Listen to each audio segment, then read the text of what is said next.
feel like I really understand that we have a responsibility to change the narrative around what we are delivering to young people in the classroom. But I would describe the actual day-to-day learning side of things very challenging. He isn't a working royal. He isn't in line to inherit a crown. And yet Edoardo Mapelli Mazzi may be one of the most quietly fascinating men to marry into the House of Windsor in decades. He carries an Italian noble title that technically doesn't exist anymore. He built a property empire from nothing but a good name and better taste. He has a son from a relationship that ended just months before he started dating a princess. And he married into a family that spent his entire courtship, engagement, and marriage lurching from one crisis to the next. This is the real story of Princess Beatrice's husband, the count who never asked to be won, the businessman who keeps getting knocked down, and the stepfather who somehow became the calm center of one of the most turbulent corners of the British royal family. Let's start with the name itself, because it does a lot of work before he's even said a word. Edoardo Alessandro Mapelli Mazzi. It sounds like it belongs on a wine label or a Renaissance fresco, and in a strange way, that's not far off. The Mapelli Mazzi family really does trace back to Italian nobility. In 1913, King Victor Emmanuel III granted the hereditary title of count to the male line of the family. And even though Italy abolished the legal recognition of noble titles after the monarchy fell in the late 1940s, families like his never really stopped using the title socially. So when British newspapers call him the count, it isn't tabloid flourish. It's technically accurate, even if it carries no legal weight in Italy or Britain today. His father, Alessandro Alex Mapelli Mazzi, competed for Great Britain as an alpine skier at the 1972 Winter Olympics before becoming an art dealer, and the family's ancestral home, Villa Mapelli Mazzi in northern Italy, still stands as a striking reminder of just how deep those roots go. Edoardo's parents divorced when he was young, and his father is reported to live a fairly private life in France today, with the two never having had a particularly close relationship. It was his mother's second marriage that shaped him far more. Nicky Williams Ellis remarried Christopher Shale, a British businessman and Conservative Party official, and it was Shale who effectively raised Edoardo as his own son. By all accounts, the bond was genuine.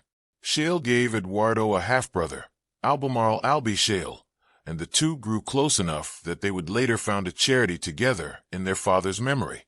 When Christopher Shale died suddenly in 2011, Edoardo and Albie didn't just grieve quietly. They channeled it into something concrete, helping build Rwanda's first grass-wicket cricket stadium through a charity now known as Cricket Builds Hope, using the sport as a tool to support young people in East Africa. It's a detail that rarely makes the tabloid coverage, but it says something about the man behind the polished Instagram feed. Academically, Edoardo had every advantage money and connections could buy, and he used them. He went through the Dragon School in Oxford, then Radley College, before earning a master's degree in politics from the University of Edinburgh. Along the way, he discovered he was dyslexic, a trait he shares with Princess Beatrice, something the two later bonded over. By the time he graduated, he wasn't interested in a conventional career path.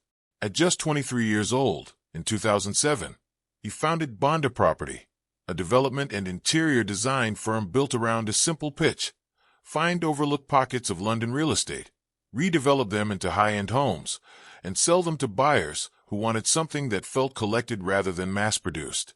The name itself, Bonda, is Swahili for big shed, an odd little detail for a company that would go on to define a certain strain of ultra-luxury London design. Bonda grew quickly, and Edoardo grew with it.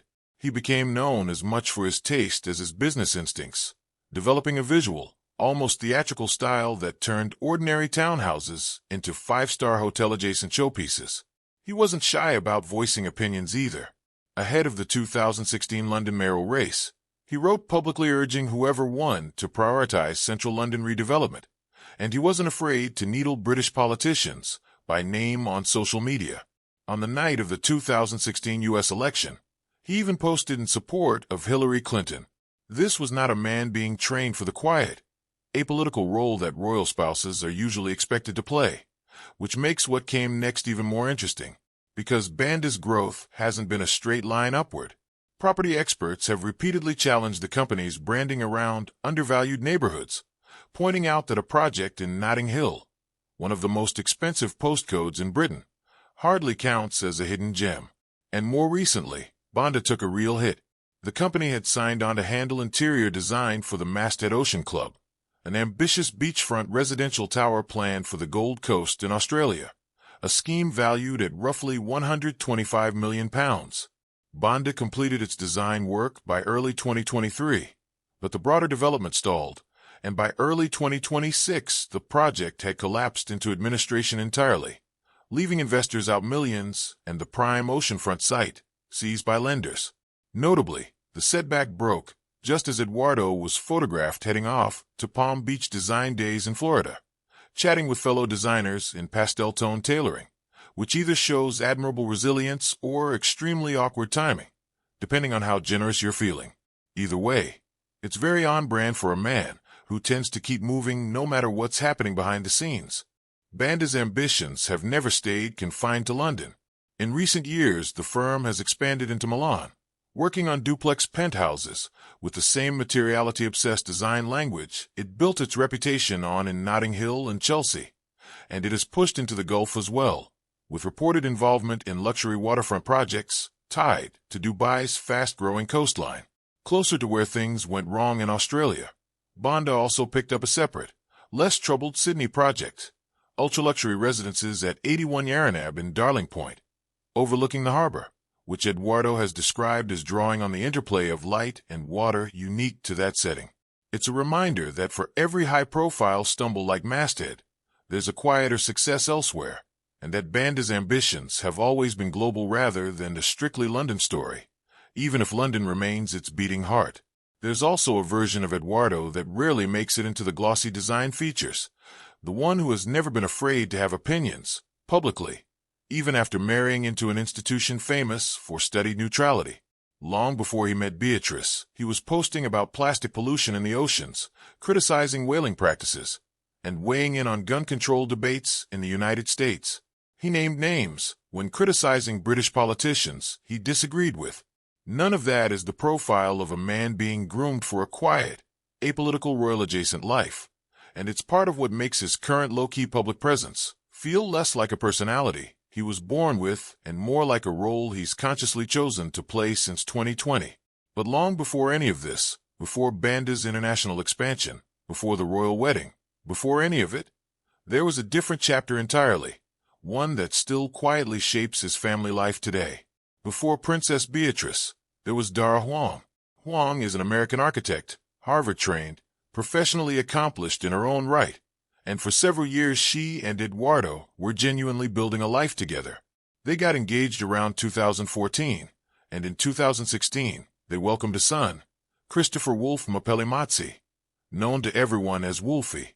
By 2018, though, the relationship had ended. Neither of them has ever gone into detail publicly about what went wrong, which is honestly a rarity in a story this heavily covered. What we do know is that they share custody of Wolfie, that Huang went on to found her own successful design firm, HB Design Group, and that the split happened not long before Eduardo's next relationship became public. That timing, an engagement ending in 2018, a new, far more high-profile relationship beginning within months, is the kind of detail that will always generate speculation, and it did.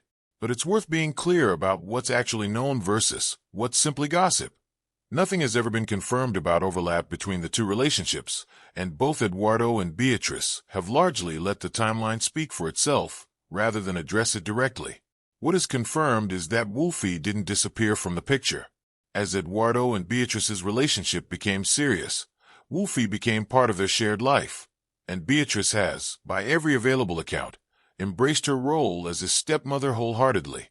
The co-parenting arrangement between Huang and Eduardo appears to have stayed remarkably civil. Huang took Wolfie to Florida for Christmas in 2025, sharing photos of him at mini golf, around the same window of time Eduardo happened to be in the same state for work. Whatever complicated history exists between the two adults, they've managed to keep the actual day-to-day of raising their son drama-free, which is more than can be said for most of what surrounds this family. It's worth pausing on just how unusual that arrangement is within royal circles specifically. Blended families are common enough in modern Britain, but a member of the royal family voluntarily stepping into a stepmother role for a child from her husband's previous relationship, and doing so warmly and visibly, isn't something the institution has had much practice with. Beatrice didn't have to make Wolfie a visible part of her life the way she has. Royal spouses have historically kept complicated pre-existing family ties fairly quiet. Instead, Wolfie appears in family photos, gets mentioned by name in Sarah Ferguson's proud grandmotherly social media posts alongside his half-sisters, and by every indication is being raised as a full member of this unconventional but apparently functional family unit. It's a small thing in a way, but it tells you something about the kind of household Beatrice and Eduardo were trying to build from the very start. One where an inherited complication became just another ordinary part of family life rather than something to manage or minimize. So how did a property developer with a complicated romantic history end up married to a princess? The honest answer is, this was never a chance meeting. The Mapelli-Mazzi family and Beatrice's parents, Prince Andrew and Sarah Ferguson, had been close friends for years before any romance began, and Eduardo and Beatrice had actually known each other since childhood. Around September 2018, that old family friendship shifted into something else. Both of them were single at the time. Beatrice had ended a long relationship with American businessman Dave Clark Beck in 2016, and by March 2019, they made their first public appearance together at a fundraising event at the National Portrait Gallery in London. 2 months later, they attended the wedding of Lady Gabriella Windsor as a couple, all but confirming to royal watchers that this was serious. Then, in September 2019, during a trip to Italy, Eduardo proposed with a ring he'd helped design himself alongside British jeweler Sean Lean. Buckingham Palace made the engagement official on September 26, 2019, and the couple's joint statement was almost defiantly ordinary for a royal announcement. Just two people saying they were excited to start a life together. If only the wedding itself had been that simple. The original plan called for a proper royal ceremony at the Chapel Royal of St. James's Palace in May 2020, followed by a reception in the Buckingham Palace Gardens, the kind of event built for magazine covers. Then reality intervened, twice. First came Prince Andrew's catastrophic BBC interview in November 2019, addressing his relationship with Jeffrey Epstein, an interview so widely criticized that it effectively ended his public royal duties almost overnight. The fallout landed on his daughters, and wedding plans that had already been modest started shrinking further. Then, in early 2020, the COVID-19 pandemic shut everything down, and the grand ceremony that remained was scrapped entirely. When Beatrice and Eduardo finally married on July 17, 2020, it happened at the Royal Chapel of All Saints at Royal Lodge in Windsor, in a small private ceremony attended only by immediate family, with no advance public announcement. And yet, in some ways, the smallness of the day made room for something more meaningful.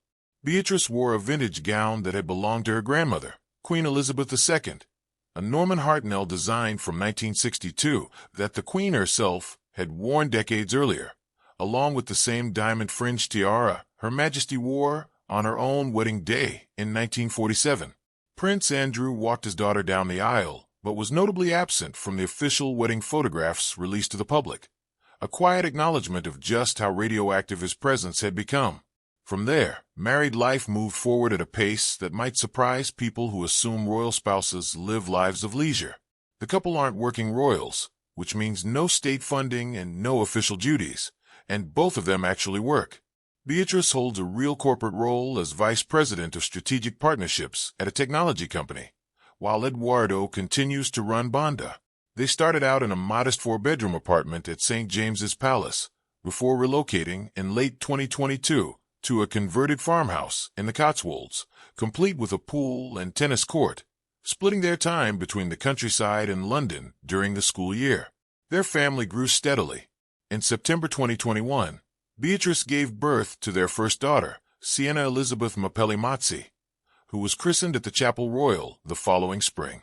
Then, in January 2025, their second daughter, Athena Elizabeth Rose Mapelli-Mazzi, arrived several weeks premature, a scare significant enough that Beatrice later became a patron of a charity focused on premature birth, describing the experience as deeply personal. Athena was christened at the same chapel in December 2025, bringing the family story full circle in a fairly literal way. 3 children, 2 households, and a lot of history packed into one small London chapel. None of this has unfolded in a vacuum, of course. Prince Andrew's connection to Jeffrey Epstein has never fully receded from public view, and renewed scrutiny of that relationship in 2025 once again put pressure on the wider family, reviving uncomfortable questions about how Beatrice and Eugenie navigate being close to a father at the center of ongoing controversy, while also having their own independent lives and, in Beatrice's case, her own household to protect. Through it all, Eduardo has largely stayed out of the fray, continuing his business travel and public appearances without visible disruption, which has arguably made him one of the least controversial figures attached to a genuinely complicated family situation. As of 2026, Eduardo Mapelli Mazzi is in his early 40s, running an international design business that has weathered both major successes and a very public collapse in Australia, still showing up to industry events in eye-catching tailoring, still posting from wherever Banda's next project happens to be. Beatrice, now 9th in line to the British throne, continues to balance her corporate career with her role as a royal, a mother of 2 young daughters, and a stepmother to a little boy named Wolfie, who seems to be thriving across 2 loving households. It's not the fairy tale most royal wedding coverage promises. There's a broken engagement in the mix, a business that's taken real hits, a family scandal that never quite goes away, and a blended household that had to build its own rhythm rather than follow any royal script. But there's also something genuinely rare in it. 2 people who kept choosing each other and their children through a pandemic, a family crisis, a premature birth, and a collapsed development deal, without much public drama of their own making. Maybe that, in the end, is the real truth about Princess Beatrice's husband. Not a fairy tale count, not a tabloid caricature, just a man who has kept showing up